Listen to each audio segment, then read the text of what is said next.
There's a war happening right now that's bigger than any military conflict, deadlier than any pandemic, and more destructive than any natural disaster. And most people have no idea it's even happening. It's not fought with bullets or bombs, it's fought with dollars and yuan, with interest rates and exchange rates, with digital currencies and trade deficits. It's a currency war between the United States and China, and the winner will control the global economy for the next century. Right now, as you're watching this video, both superpowers are deploying financial weapons that make nuclear arsenals look primitive. The United States is threatening 100% tariffs on any country that abandons the dollar. China is building a parallel financial system designed to bypass American control entirely. And caught in the crossfire are farmers in Iowa, factory workers in Guangzhou, and everyone else whose livelihood depends on a stable global economy. This isn't some abstract economic theory. This is happening right now. In 2025, the United States imposed 145% tariffs on Chinese goods. China responded with 125% tariffs on American products. But that's just the surface level. Beneath these trade battles lies something far more dangerous, a systematic attempt by both nations to weaponize the very foundation of global commerce. Money itself.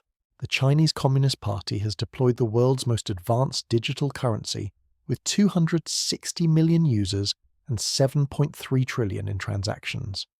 They're building payment systems that could replace the dollar-dominated global financial infrastructure that America has controlled since World War II. Meanwhile, the United States is racing to create its own digital currency weapons, while using its existing monetary dominance to financially strangle any country that steps out of line. The stakes couldn't be higher.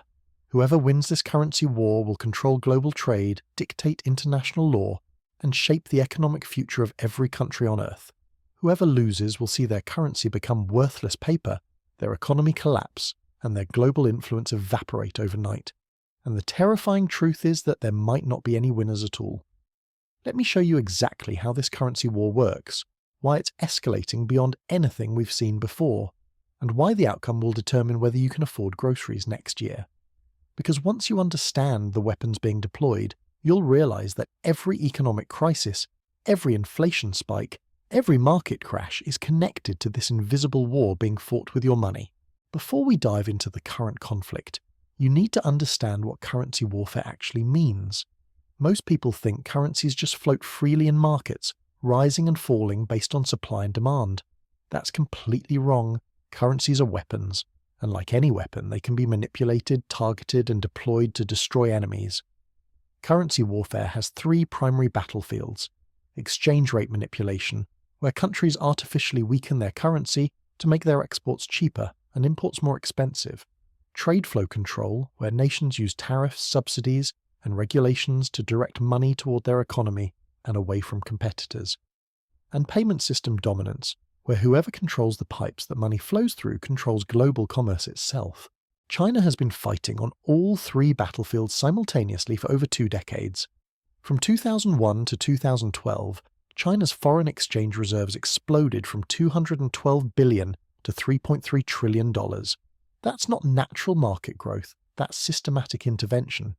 China was deliberately keeping its currency weak while accumulating massive dollar reserves that now serve as both economic buffer and geopolitical weapon. Here's how the manipulation works. When Chinese exporters earn dollars from selling goods to America, normally those dollars would be exchanged for yuan, increasing demand for Chinese currency and making it stronger. But China's central bank intervenes. They buy those dollars with newly printed yuan, keeping massive dollar reserves while preventing their currency from appreciating. It's like putting a ceiling on your currency while your economy grows. This strategy allowed China to maintain artificial export advantages for over a decade. Chinese goods stayed artificially cheap while American manufacturers couldn't compete. Entire industrial regions in the United States were hollowed out. Factory towns became rust belts, and millions of American workers lost jobs to currency manipulation they didn't even know was happening. But China's strategy went deeper than simple currency weakness. They built what economists call a dense web of non-market interventions, industrial subsidies that made Chinese companies artificially competitive, discriminatory rules that favored Chinese firms over foreign competitors, intellectual property theft that transferred American technology to Chinese companies, forced technology transfers that required American companies to hand over their innovations in exchange for market access. All of this was coordinated through currency policy.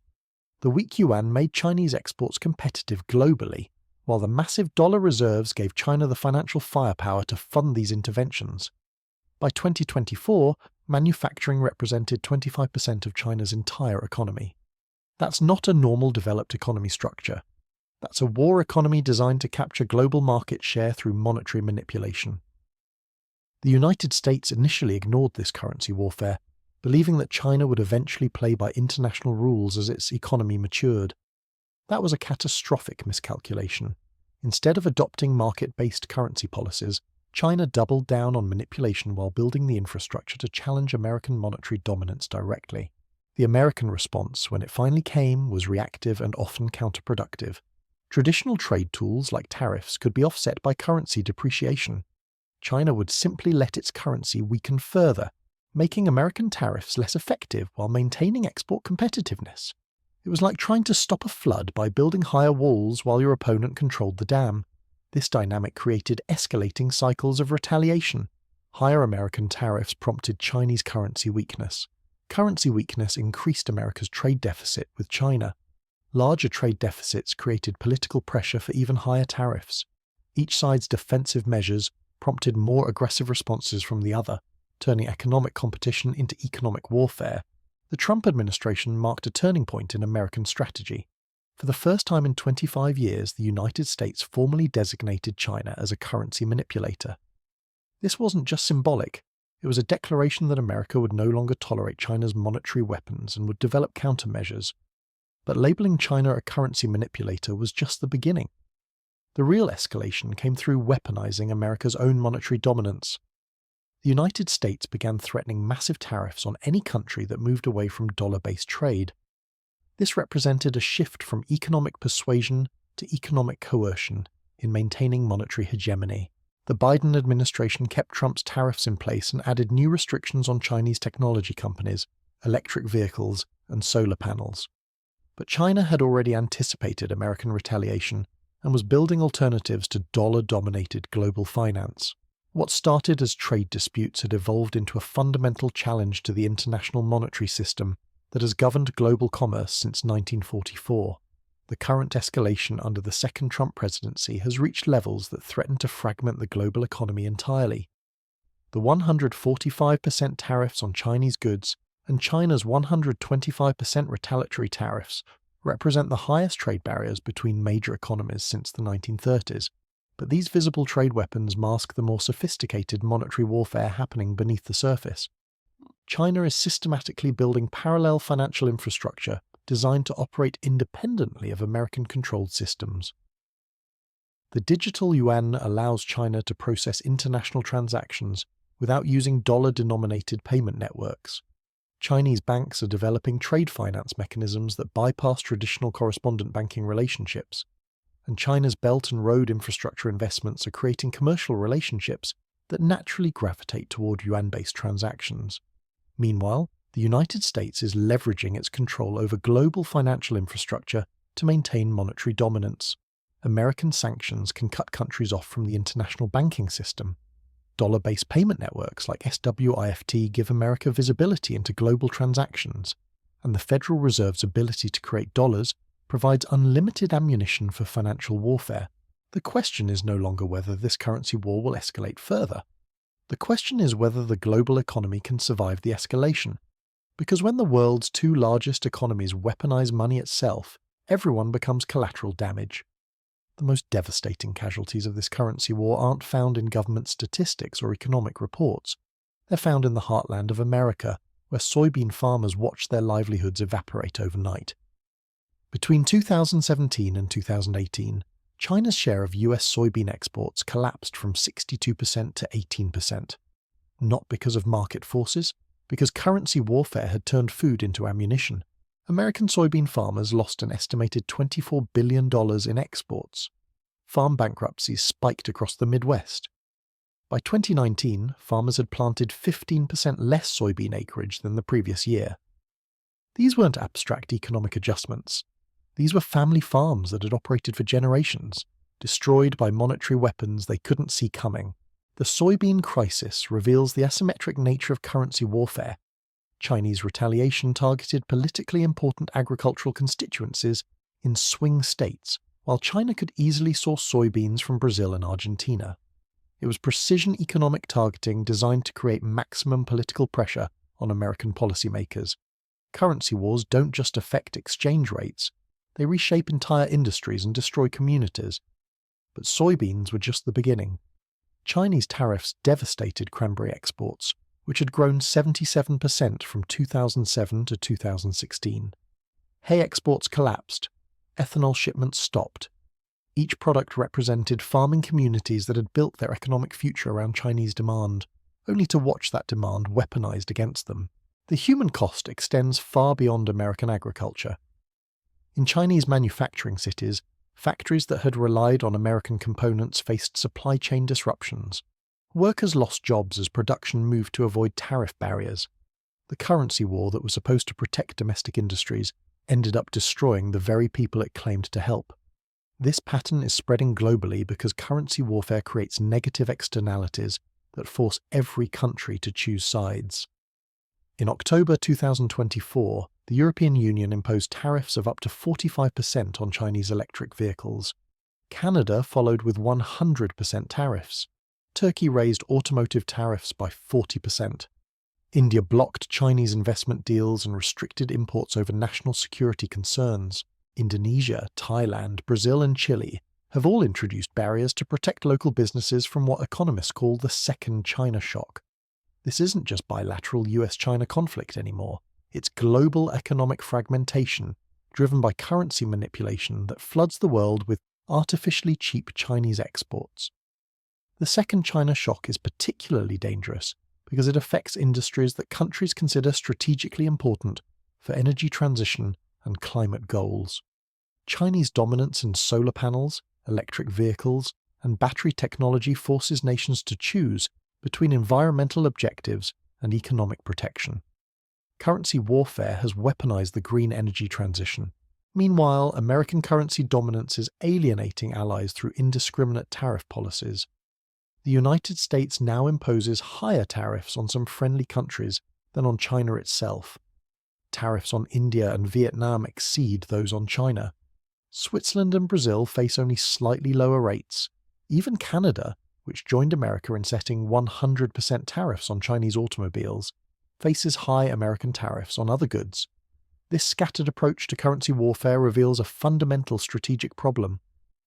While China pursues systematic, coordinated monetary policy, America responds reactively with tools that often backfire. Alienating allies weakens the coalition needed to counter Chinese currency manipulation, while pushing more countries toward alternative payment systems. The technological dimension of this currency war represents the most sophisticated challenge to American monetary dominance since World War II. China's digital yuan isn't just another payment method. It's a parallel financial system designed to operate independently of dollar-dominated infrastructure. The digital yuan has already processed over $7 trillion in cumulative transactions, with 260 million active users.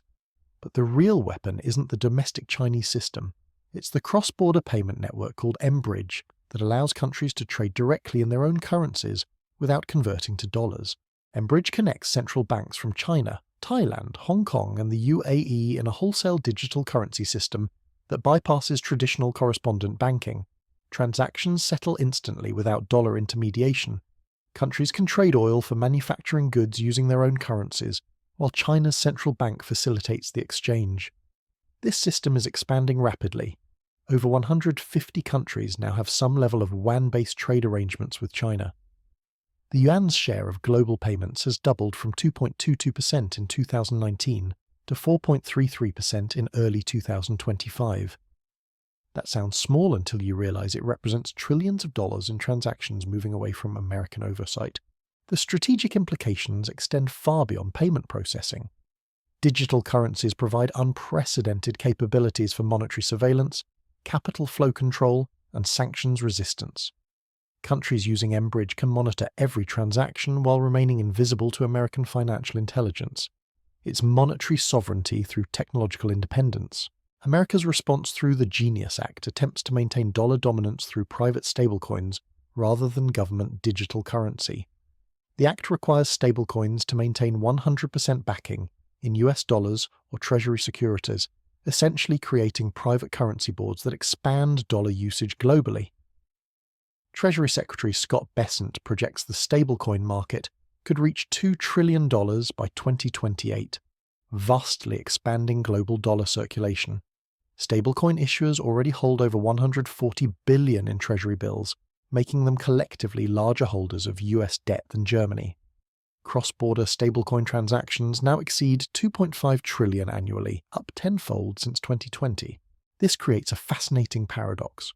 Private digital currencies backed by US dollars could strengthen American monetary influence while simultaneously creating vulnerabilities through private sector intermediation. If stablecoin issuers face regulatory pressure or operational failures, dollar-based digital payments could collapse overnight. The technological arms race reveals competing visions of monetary control. China's approach centralizes power through government-issued digital currency with perfect surveillance capabilities. America's approach distributes power through privately issued currencies with government backing and oversight. Both systems aim for the same objective, maintaining monetary dominance in an increasingly digital global economy. But this technological competition is accelerating beyond either country's ability to fully control. The race to deploy digital currencies and capture payment networks is creating systemic risks that could trigger financial instability, regardless of which system prevails. The historical precedent for currency wars suggests this escalation will continue until it triggers a crisis that forces resolution. The 1930s saw competitive devaluations that deepened the Great Depression. The 1970s collapse of Bretton Woods created years of monetary chaos. Each previous currency war ended only when the cost became unbearable for all participants. The current US-China currency war is already showing signs of that pattern. Global trade growth is slowing as countries implement defensive measures. Investment flows are fragmenting as companies avoid exposure to currency volatility. Consumer prices are rising as currency manipulation distorts global supply chains. But this currency war is different because it involves the world's two largest economies, with deeply integrated supply chains and nuclear weapons. Complete economic decoupling could trigger a global recession, while incomplete decoupling perpetuates the conflict indefinitely. Neither outcome offers stability.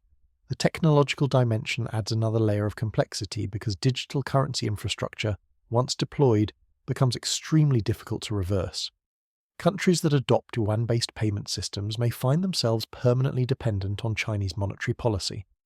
Nations that rely on dollar-based stablecoins face similar dependencies on American financial regulations.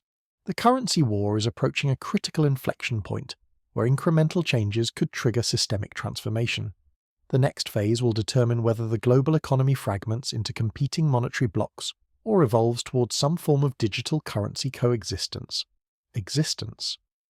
What happens next depends on decisions being made right now in Beijing and Washington that will reshape the global economy for decades. The currency war has reached a stage where both superpowers are deploying their ultimate financial weapons, and the consequences will be felt by every person on Earth. China's strategy for the next phase centers on what they call gradual displacement rather than direct confrontation. Beijing understands that monetary hegemony doesn't shift through dramatic announcements or military force. It changes through practical adoption, one transaction at a time, one trade relationship at a time, one country at a time.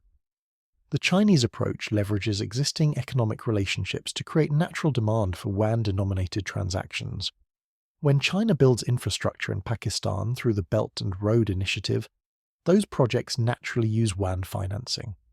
When Chinese companies invest in African mining operations, payments flow in Chinese currency. When Asian countries buy Chinese manufactured goods, trade settlements increasingly bypass the dollar entirely. This strategy appears organic rather than coercive, making it politically easier for countries to adopt yuan-based systems without appearing to choose sides in US-China competition. But the cumulative effect is systematic erosion of dollar dominance through thousands of individual commercial decisions that collectively reshape global monetary flows. China's Belt and Road investments have created commercial relationships spanning over 150 countries, representing $6 trillion in infrastructure projects. Every port, Railway, power plant, and telecommunications network built with Chinese financing creates economic incentives for yuan usage. Countries that owe money to China find it convenient to earn yuan through trade rather than converting currencies multiple times. Meanwhile, China's massive foreign trade volume of $6 trillion annually provides the commercial foundation for currency internationalization. Countries need yuan to buy Chinese goods, and China increasingly accepts yuan for commodities and services. The more countries accumulate yuan through trade, the more logical it becomes to use yuan for other transactions. This creates network effects where yuan adoption becomes self-reinforcing. As more countries hold yuan reserves, more banks offer yuan services. As more banks provide yuan financing, more companies use yuan for international contracts. As yuan liquidity increases globally, the currency becomes more attractive for central bank reserves and sovereign wealth fund investments. But China's currency internationalization faces a fundamental constraint that Chinese policymakers must carefully manage. Rapid yuan adoption could undermine domestic economic control by creating external demand for Chinese currency that conflicts with internal monetary policy needs. If global yuan demand grows too quickly, China's central bank loses the ability to maintain currency weakness for export competitiveness. Strong external demand would push the yuan higher, making Chinese exports more expensive and potentially destabilizing the manufacturing-focused economy that underpins political stability. Chinese officials have explicitly stated that yuan devaluation will not be part of their retaliation against American tariffs, because rapid depreciation could weaken consumer confidence and trigger capital flight. This reveals the delicate balancing act where Chinese policymakers must promote international yuan adoption while maintaining the export advantages that currency manipulation provides. The tension between currency weaponization and domestic stability creates complex trade-offs that limit China's ability to rapidly displace dollar dominance. Beijing must sequence yuan internationalization carefully to avoid triggering internal economic disruption or external backlash that could derail the entire strategy. America's counter-strategy reflects growing recognition that traditional monetary policy tools are insufficient to maintain dollar dominance against systematic Chinese currency warfare. The United States is shifting from defensive measures to offensive deployment of its existing monetary advantages while building new digital currency capabilities. The American approach leverages the fact that dollar dominance creates enormous switching costs for countries attempting to abandon dollar-based systems. Decades of dollar-denominated contracts, dollar-based accounting systems, and dollar reserves cannot be replaced overnight without massive economic disruption. American policymakers are weaponizing these switching costs by threatening severe economic consequences for countries that move too quickly toward alternative currencies. President Trump's threat of 100% tariffs on nations distancing themselves from the dollar represents escalation from economic persuasion to economic coercion in maintaining monetary hegemony. But threats alone are insufficient if alternative systems become more attractive than dollar-based infrastructure. America must simultaneously improve dollar-based systems while degrading the appeal of yuan alternatives through targeted economic pressure and technological competition. The Genius Act represents America's attempt to maintain dollar dominance through technological superiority rather than pure coercion. By creating regulatory clarity for dollar-backed stablecoins, the United States aims to capture the growing digital payment market while maintaining government oversight and control. American stablecoins offer instant cross-border settlement, 24-hour availability, and lower intermediary costs compared to traditional correspondent banking that takes days to process international transfers. If American digital dollars become the preferred method for international commerce, the United States maintains monetary control while providing superior technological infrastructure. The strategy requires careful coordination between private sector innovation and government oversight to ensure that dollar-based digital currencies remain attractive to global users while serving American strategic interests. Excessive regulation could drive adoption toward Chinese alternatives, while insufficient oversight could create systemic risks that undermine confidence in dollar-based systems. American success depends on maintaining the technological edge that makes dollar-based digital payments more attractive than yuan alternatives, while using economic pressure to discourage rapid adoption of Chinese systems. This requires sustained investment in financial technology, while deploying diplomatic and economic tools to slow yuan internationalization. The competition between these strategies is creating a bifurcated global economy, where different regions gravitate toward different monetary systems based on trade relationships, technological preferences, and geopolitical alignments. This fragmentation represents the most significant challenge to global economic integration since the end of the Cold War. Countries are increasingly forced to choose between dollar-based and yuan-based financial infrastructure, creating economic blocs that mirror geopolitical divisions. European nations maintain dollar relationships while exploring yuan alternatives. Asian countries balance between American security partnerships and Chinese commercial relationships. Developing nations choose based on infrastructure needs and financing availability. This monetary fragmentation creates enormous inefficiencies as countries must maintain multiple currency reserves, multiple banking relationships, and multiple payment systems to engage in global commerce. Transaction costs increase, exchange rate risks multiply, and economic planning becomes more complex when monetary systems operate in parallel rather than integration. The fragmentation also creates new forms of economic vulnerability as countries become dependent on whichever monetary system they choose. Nations relying on yuan-based infrastructure face potential Chinese economic coercion, while countries dependent on dollar systems remain subject to American financial sanctions and regulatory changes. These dependencies become particularly dangerous during crisis periods, when monetary weapons are most likely to be deployed. Countries may find themselves cut off from essential payment systems, unable to access international markets, or forced to choose between economic survival and political independence. The ultimate resolution of this currency war will likely require some form of international monetary cooperation that acknowledges both American and Chinese interests, while protecting smaller countries from the worst effects of great power competition. But reaching such cooperation requires both superpowers to recognize that continued escalation threatens their own economic interests. The historical pattern suggests that currency wars end when the costs of continued conflict exceed the benefits of monetary dominance for all participants. The question is whether American and Chinese leaders will reach this recognition before the currency war triggers a global economic crisis that forces resolution through collapse rather than negotiation. The stakes of this decision extend far beyond economics into questions of technological sovereignty, political independence, and the future architecture of international cooperation. The currency war between America and China is ultimately a contest over what kind of world emerges from the current period of great power competition. This currency war isn't ending anytime soon. It's accelerating. Every tariff imposed, every digital currency deployed, every payment system built pushes us deeper into economic fragmentation that could last decades. The invisible battle being fought with your money is reshaping the world economy in real time, and most people won't realize what happened until it's too late. China's systematic strategy to displace dollar dominance through gradual adoption is working. America's reactive approach of threatening allies while building stablecoin infrastructure may not be enough. And caught between these monetary superpowers are billions of people whose economic futures depend on decisions being made in Beijing and Washington by officials who view currencies as weapons and trade as warfare.